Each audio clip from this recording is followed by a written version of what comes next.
ก็ใส่ในรถไว้เป็น แล้วก็มันนี่สมมติว่าสิย่างไปฮอดจุดมุ่งหมายเขาจะฮู้อยู่แล้วเนาะว่าเพจนี่เขาต้องไปซั่นอยู่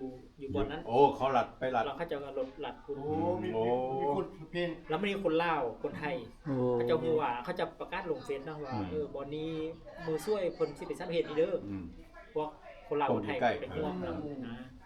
มื้อหนึ่งประมาณจังไม้อาจารย์ ช่วงใหม่ๆก็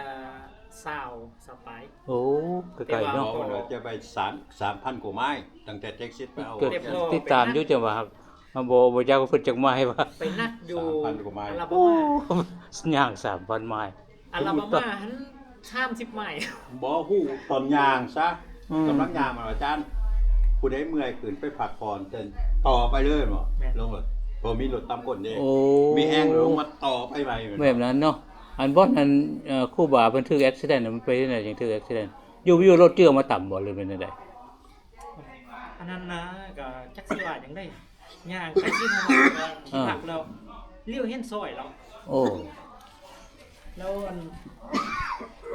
อาจารย์ก็เสปกติเป็นอาจารย์น่ะ อ่า ตำแหน่งอาจารย์นั่นน่ะ เออ พอดีเขาได้ย่างไปมหาลัยแซงเด้อว่าสิแซงไปผู้เดียวนึง เออ เสียงเบรกก็ต่ำ โอ้ โอ้ตัวต่ำกระโตคนล้นแม่นบ่ ต่ำรถเขา ต่ำรถเนาะ เซมใส่เนาะ โอ้ นำก้นนะ ใครอยู่สัน ต่ำจนมุ่นรถเลย ว้าโท มันพ่วงมาพ่วงฟาดใส่เจ็บซ้ำ เ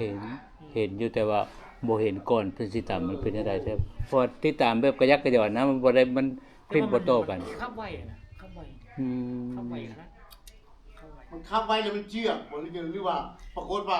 อัน หรือว่า เข้ามาเว้าใน ถ้าแม่เขาเหยียบเบรกมันต้องมีสกินมากบ่ นี่ มีสกินมากบ่โอ้แสดงว่ามึงบ่ได้ตั้งใจใช่ถ้ามีสกินมากบ่ตั้งใจ อืม ถ้าไม่ตั้งใจมันต้องบ่มีสกินมากมันต้องรถตรงข้ามกันเลย อันนี้มันมีหัวเบรกแต่ว่าผมบ่ได้ตั้งใจนี่ตำรวจเขาจะฮู้วิธี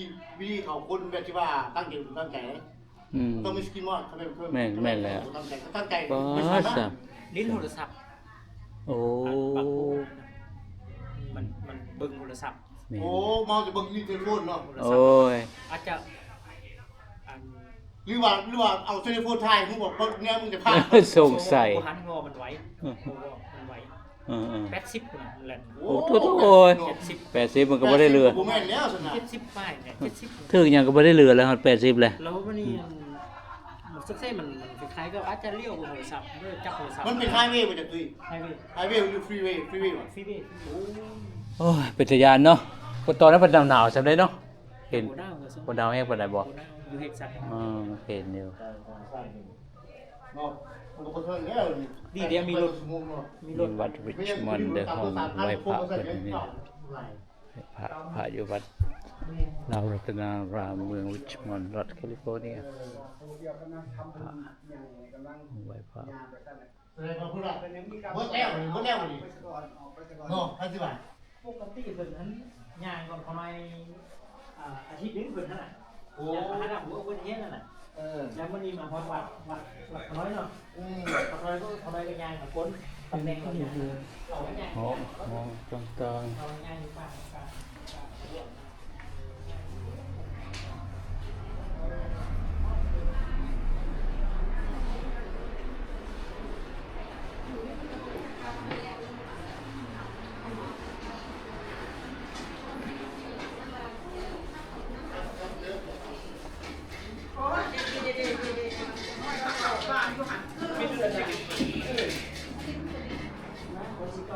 ไม่ออกเลยเดี๋ยวเขาดูคงกินลองดูอันนี้ห้องใหญ่แล้วตัวนี้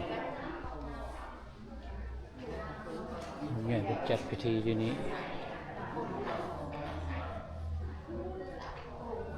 จัดพิธีอยู่นี่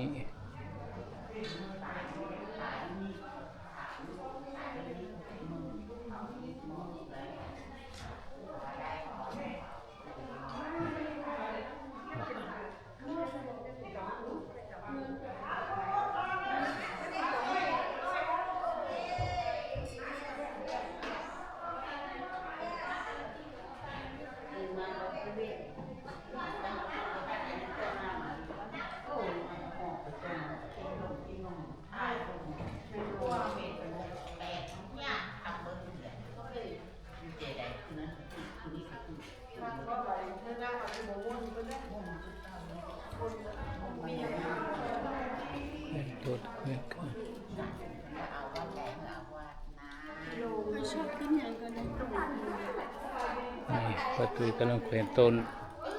ต้นอันสามัคคีเพิ่นนี่โอ้ยต้นเพิ่นตั้งห้างต้นตูไอ้ผล400อันนั้นสามัคคีเฮา อืม มันไม่ได้กันเทียนพร้อมอันนั้นมันวัดก็ชื่อคำนำสู้เด้ออามุนอันนี้อามุงเด้อเป็นผู้ใส่ให้นี่ ป้าตุ้ยเด้อนี่เด้อผู้ใด อามุน ชื่อ เด้ ป้าตุ้ย อ นี่เขาจะลง มากินมาทาน YouTube มาวัดมาว่าอามอกกระห้อยต้นหนึง วัดเมืองริชมอนด์รัฐแคลิ มา ฟ ดิ อร์ จัง เนี มอน ย เด้อมาบุญ บอลเนี่ยพ่อสูตรเพิ่นบวชอยู่นี่แหละนี่ เพิ่นอันนั้นจะบอกเพิ่นเฮ็ดได้บ่น้ำเพิ่น ว่าแล้วว่าจนเพิ่นสิไปเฮ็ดเขื่อนไฟภูแขนก่อนเพิ่นว่า เออ แกแม่นแล้วบ่มาคุย เออนี่ไปเฮ็ดต้นตัวนี้ ถามลูกบ่ได้ได้ว่ามันตายก็เอามาไว้ให้สิโน่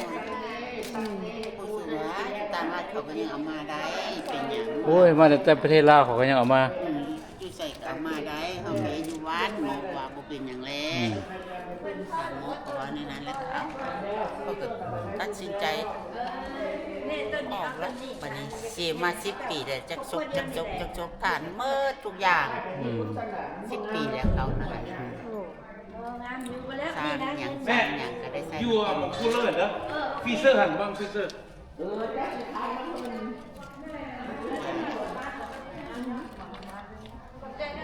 วัดริชมอนด์ มือวันที่10 วัดลาวรัตนารามเมืองริชมอนด์รัฐแคลิฟอร์เนียต้น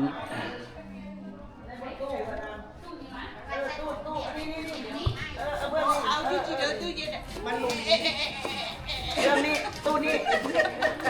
แม่บ่ลุงมันดังที่นั่นน่ะ คือไม่แล้วแต่ตัวนั้นของปี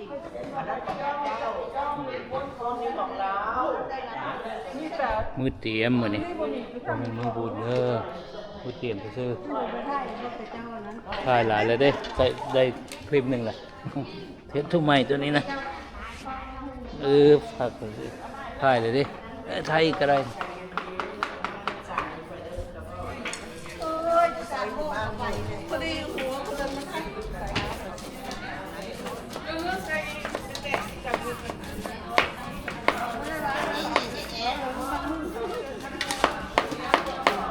không khoai bột heo đấy, khoai bột สิเมื่อกินสิเมื่อกินเฟอน้ำโมก่อนเด้ Cái bao nhiêu có túi? ไปหาก่อน เด็ดเฟิร์บอก เออ เห็นอยู่แล้วว่าตีนค่าสมอง Anh đi ok. เมื่อกินเฟอเลยจังมือ And this video now thank you for watching thank you for following ขอบใจที่ติดตามเด้อขอบใจbye bye see you next clip bye